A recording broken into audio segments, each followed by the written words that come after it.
Hello everyone, welcome back to my channel Study with RT and today our topic is लिंग gender.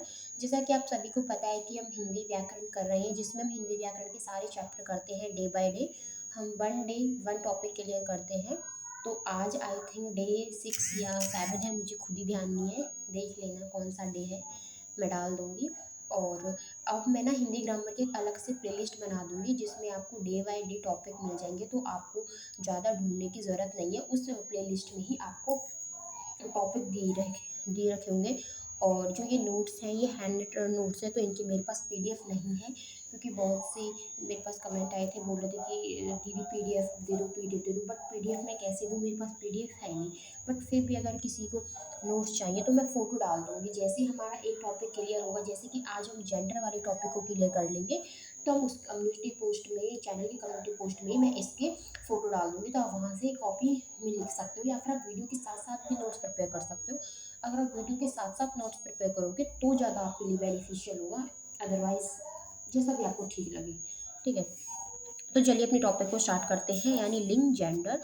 तो लिंग का जो ये एक संस्कृत का अर्थ है, मतलब संस्कृत का शब्द है ये लिंग, और जिसका अर्थ होता है चिन्ह, निशान, प्रतीक। ठीक है, अब बात करते हैं हम इसकी परिभाषा की। तो संज्ञा के जिस रूप से किसी व्यक्ति वस्तु की जाति का बोध होता हो उसे लिंग कहते हैं। यानी संज्ञा के जिस रूप से किसी भी व्यक्ति या किसी भी वस्तु की जाति का बोध, कि भाई वो व्यक्ति या फिर वो वस्तु किस जाति की है, स्त्रीलिंग जाति की, पुल्लिंग जाति की, इस तरीके से उसकी जाति का भेद होता है, बोध होता है, उसे हम लिंग कहते हैं। जैसे कि लड़का लड़कियन है तो ये संज्ञा शब्द ही, जैसे कि आपने संज्ञा पढ़ी होगी, लड़का और लड़की दोनों संज्ञा शब्द है, बट इनसे हमें क्या पता चल रहा है, इसकी जाति का पता चल रहा है कि लड़का पुल्लिंग में आता है, लड़की स्त्रीलिंग में आती है। तो इस तरीके से जो संज्ञा शब्द की जाति का बोध कराए उसे हम लिंग कहते हैं।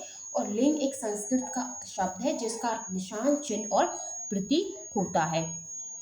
ठीक है, और वैसे लिंग जो है बायोलॉजी में भी, जो साइंस के स्टूडेंट हैं उन्होंने बायोलॉजी पढ़ी होगी, तो उसमें उन्होंने लिंग का एक अलग अर्थ होता है। ठीक है, बट क्या है ना, ये संस्कृत का शब्द है तो हम इन्हें मानते हैं। जैसे कि बहुत से कहते हैं कि शिवलिंग, तो हम उसे समझते हैं कि वो शिव का लिंग है। यानी लिंग मतलब रिप्रोडक्टिव सिस्टम, रिप्रोडक्ट रिप्रोडक्टिव ऑर्गन्स हम मान सकते हैं, जो बायोलॉजी में होता है कि भाई हाँ एक रिप्रोडक्टिव ऑर्गन है ह्यूमन का, बॉय का, बट ऐसा नहीं है, मेल का रिप्रोडक्टिव ऑर्गन है, चलो ठीक है।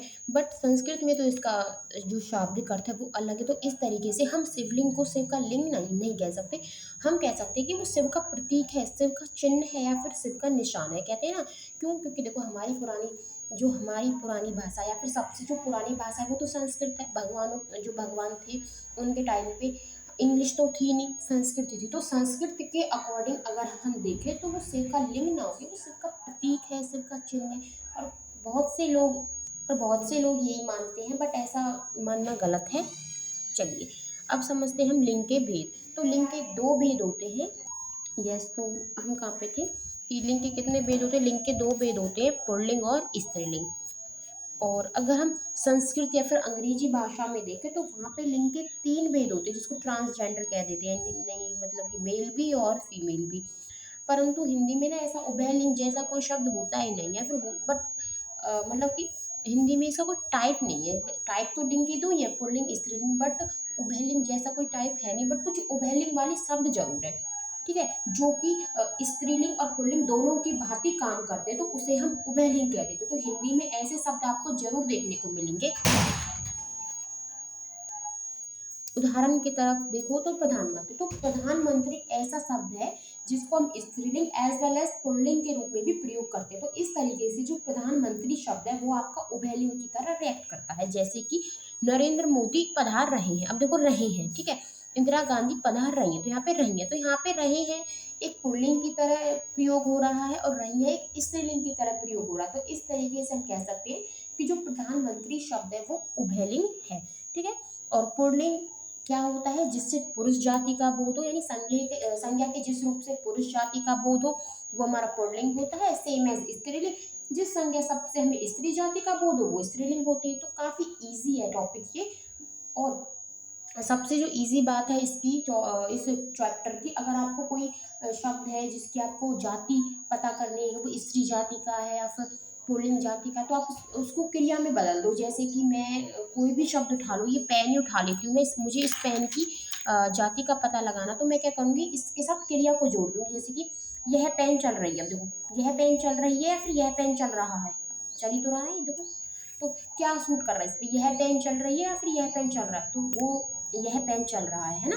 तो अब हमें पता चल गया चल रहा है यानी पुरुष जाति का है, पुल्लिंग है। तो इस तरीके से हम किसी भी शब्द के साथ क्रिया जोड़ दे रहे तो इजीली हम उससे उसकी जाति का पता लगा सकते हैं। देखिए पुल्लिंग के कुछ उदाहरण देखिए, लड़का, घोड़ा, कुम्हार, गायक आदि। अब पहचान देखिए, जितने भी धातु होते हैं वो सभी पुल्लिंग होते हैं, जैसे कि सोना, लोहा, तांबा, पीतल। सिर्फ एक अपवाद है, देखिए अपवाद तो हर जगह आपको देखने को मिलेंगे, तो लिंग में भी है। सभी धातु वैसे तो पुल्लिंग जाति के होते हैं, परंतु एक धातु है चांदी जो स्त्रीलिंग है। नेक्स्ट, जितने भी अन्न अनाज होते हैं वो सभी पुल्लिंग होते हैं, जैसे गेहूं, चावल, बाजरा, चना, जौ, मक्का। इसमें भी आपको अपवाद देखने को मिलेगा। कुछ अनाज है जो स्त्री जाति की तरह बिहेव करते हैं, जैसे कि मूंग, अरहर, सरसों, मकई। अब ऐसे थोड़ा बोलोगे मूंग पक गया है, ऐसे थोड़ा बोलते हैं, ऐसे तो बोलते मूंग पक गई है। तो मूंग पक गई क्या मतलब है, मूंग एक स्त्री जाति से बिलोंग करती है। नेक्स्ट है महीने, जितने भी आपके महीने होते हैं जैसे चैत्र, आषाढ़, ज्येष्ठ, जनवरी, दिसंबर, ये सभी आपके पुल्लिंग होते हैं। और जितने भी आपके दिन होते हैं जैसे रविवार, शनिवार, सोमवार, ये भी पुल्लिंग होते हैं। पर्वतों के नेम, हिमाचल, विंध्याचल, ये सभी पुल्लिंग जाति में आते हैं। ग्रह, मंगल, शुक्र, शनि, ये सभी आपके क्या है, पुल्लिंग है। ग्रह में एक अपवाद है पृथ्वी, पृथ्वी भी एक ग्रह परंतु ये स्त्री जाति में आती है। नेक्स्ट है रतन, पुल्लिंग। जितने भी रतन होते हैं वो सभी पुल्लिंग में आते हैं, जैसे हीरा, पन्ना, मोती, मणिक, मूंगा। और कुछ अपवाद, हाँ यहाँ पे रॉन्ग लिखा है, इसके जो अपवाद है ना रतन के, ये वो है मणि।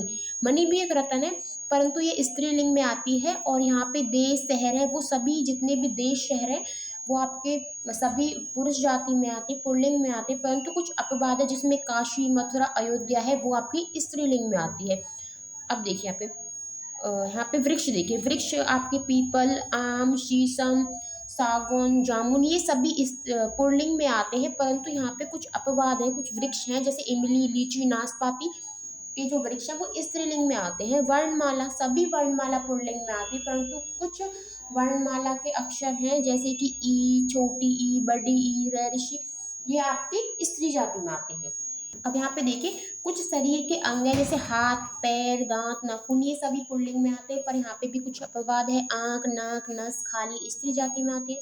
जैसे एक पदार्थ है आपका घी, तेल, इत्र, दही, पानी, कोयला, ये सभी पुल्लिंग में आते हैं। यहाँ पे अपवाद है।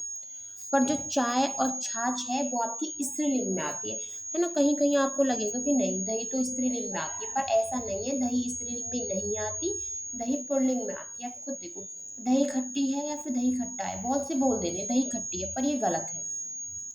यस, अब कहाँ पे हैं हम, आज ना बहुत डिस्टर्बेंस हो रहा है, मुझे बार बार वीडियो पॉज करनी पड़ रही है। कहाँ पे थे, हाँ। अब देखिए भाववाचक संज्ञा, भाववाचक जो भी भाववाचक संज्ञा होती है जिनके अंत में प्रत्यय आपका ए यानी आ, अव, पा, पन, है ना, तव, न, ये चीज लगे हुए हो वो आपके पुल्लिंग होते हैं। जैसे कि उदाहरण, बुढ़ापा, गुरुत्व, ममतव, ये क्या है, ये सभी आपके पुल्लिंग है। अक्रांत शब्द होते हैं जिनके अंत में ए आता है, जैसे कि छाता, लोटा, घोड़ा, चीता, घड़ा आदि, ये सभी पुल्लिंग होते हैं। अब बात आती है स्त्रीलिंग की, तो संज्ञा के जिस रूप से स्त्री जाति का बोध हो वह स्त्रीलिंग होती है, जैसे लड़की, पुस्तक, घोड़ी आदि। अब पहचान देखिए, नदियों के नाम है वो सभी स्त्रीलिंग में आते हैं। कुछ अपवाद यहाँ पर भी है, जैसे सिंधु, ब्रह्मपुत्र, सोन, कृष्णा, गोदावरी, ये आपके स्त्रीलिंग में आते हैं। अब पुल्लिंग में आते, सॉरी, गोदावरी तो स्त्रीलिंग ही लग रहा है।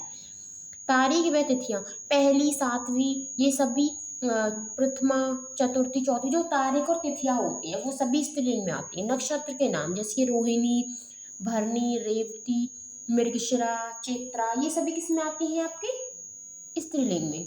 और जो खाद्य पदार्थ या फिर भोजन होता है वो स्त्रीलिंग में आते हैं, दाल, पूरी, कढ़ी, रोटी, खिचड़ी। अपवाद, रायता, हलवा, भात, ये सभी किस में आते हैं, पुल्लिंग में। मसाले होते हैं वो सभी स्त्रीलिंग में आते हैं, बट यहाँ पर भी कुछ अपवाद है, जैसे केसर, तेजपत्ता, जीरा, ये सभी पुल्लिंग में आते हैं। राशियों के नाम तुला, मेष, वृष, मीन, कन्या, ये सभी स्त्रीलिंग में आती है।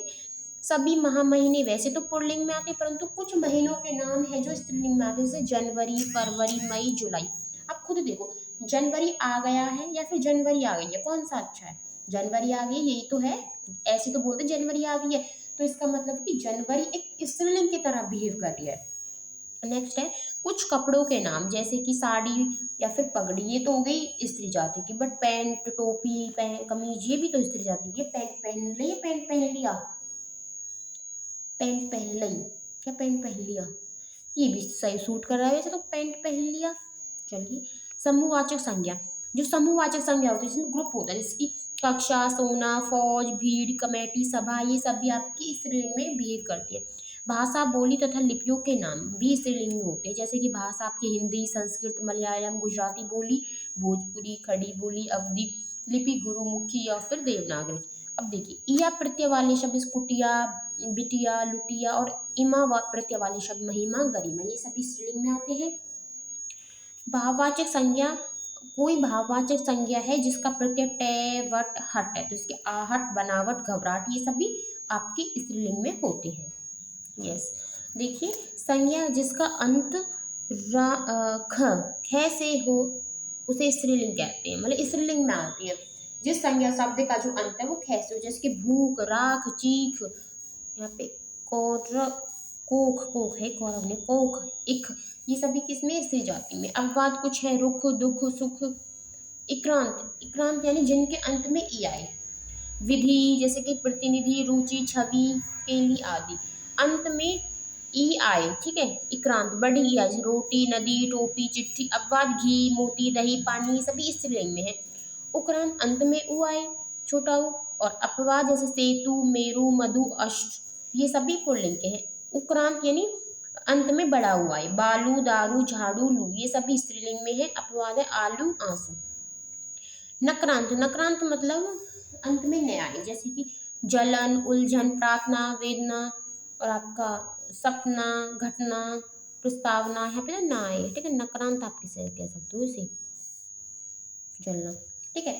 तो इस तरीके से हमने आज लिंग वाले टॉपिक को बहुत अच्छे से समझा, जिससे हमने स्त्रीलिंग और पुल्लिंग वाले शब्दों को देखा कि स्त्रीलिंग में कौन से शब्द आते हैं, पुल्लिंग में कौन से शब्द आते हैं। स्त्रीलिंग में भी कुछ अपवाद है, पुल्लिंग में भी कुछ अपवाद है, उनके बारे में भी हमने अच्छे से डिस्कस किया।